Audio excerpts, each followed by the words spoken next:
have a friend, yung guy, for several years of their marriage life, hindi nyo maalala kung January 18 o January 19 yung birthday ng wife niya. Hanggang lumaki yung mga kids nila, teenagers na. But then 2 years ago, tinandaan niya talaga. Kasi nagagalit na yung wife niya. January 18 yung birthday ko. Sino ba yung 19 na yan? On the other hand, meron naman isang couple, yung lalaki, tinabi yung balat ng chibi na kanila pinagsaluhan nung una silang masisina nag-usap. Usually, lalaki hindi mahilig magtabi ng abubot, pero siya tinabi niya. That is for what? Sabi niya, for reminiscing. And then I read of a couple in the US, after 32 years of their marriage life, they decided to go back to the same restaurant they used to go to when they were just boyfriend-girlfriend. 32 years din hindi nagpunta doon. And then, pinuntahan nila again, reminiscing. Maputi na ang buhok nila, pero somehow na-rekindle pa rin yung first love nila for each other. Yung iba nga tinatabi pa yung ticket ng bus na pumunta sila ng Baguio. Pero high-tech na ngayon. Naka-save na dapat lahat sa computer, sa iPhone, nasa memory card, yung mga text messages. Pakita mo. Ang secretary namin sa marriage consultancy office, bago sila matulog, lagi sila nagkukwentuhan. Naalala mo nung nililigawan pa lang ako. Yeah. So reminiscing somehow helps. So remembering or reminiscing. And then second is repent. Say sorry to your God, say sorry to each other. Aside from sorry, thank you, I love you, those three great utterances, hindi po yung nawawala. With intensifiers, far better. I'm very sorry, thank you so much. I love you so much. Total, Andy naman ngayon. I love you, Han. ... Andy. Double meaning. Thank you. That's his obligation. That's her obligation. Thank you pa rin.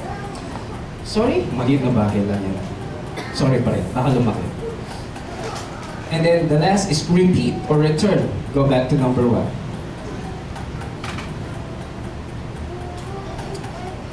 So much for that. Let me ask the groom. Do you solemnly promise to love your bride and your bride alone for so long as you both shall live? I do. And the bride, you solemnly promise to love your groom and him alone for so long as you both shall live. I do. Now face each other, please. For your marriage vows, hold 2 hands together. Eye-to-eye contact. Don't look at me, look at each other. For your marriage vow, the groom, please repeat after me. I, mention your name.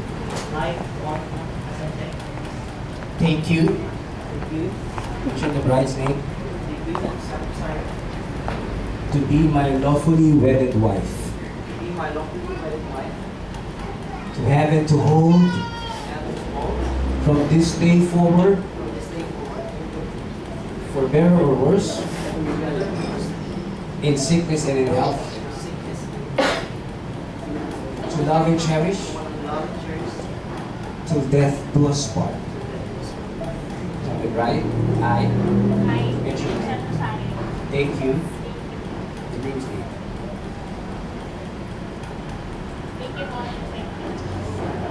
To be my lawfully wedded husband. To be my lawfully wedded husband. To have and to hold from this day forward,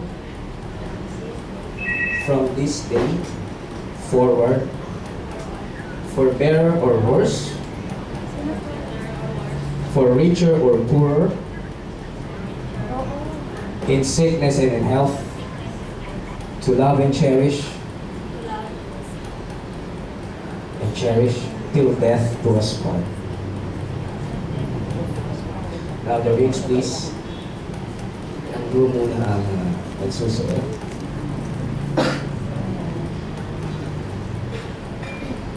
Tell your bride, wear this ring at all times, as a sign of our marriage bond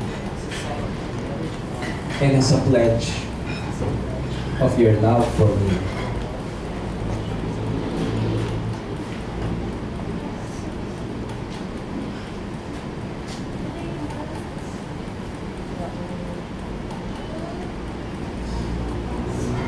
Sa kanan, alam niyo po kung bakit sa kanan? Bawal mga liwa. Wear this ring, I tell you, wear this ring at all times.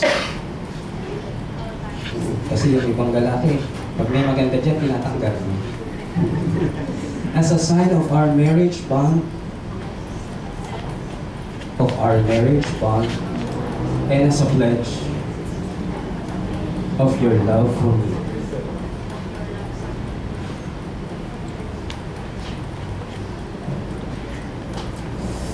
Now let's pray for the couple. Lord God, bless this couple. Bless their marriage life, spiritually, physically, financially, and materially. Always rekindle in them their first love for each other for so long as they both shall live. In Jesus' name. And by the power vested in me by the Republic of the Philippines, I now pronounce you husband and wife. But God has joined together should not be separated by man. The Lord bless you. Ladies and gentlemen, husband and a wife.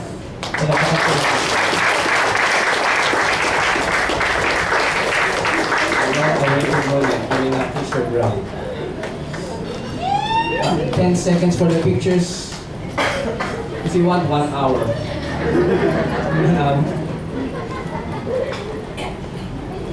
Now we go to the signing. Pwede na po kayong umupo.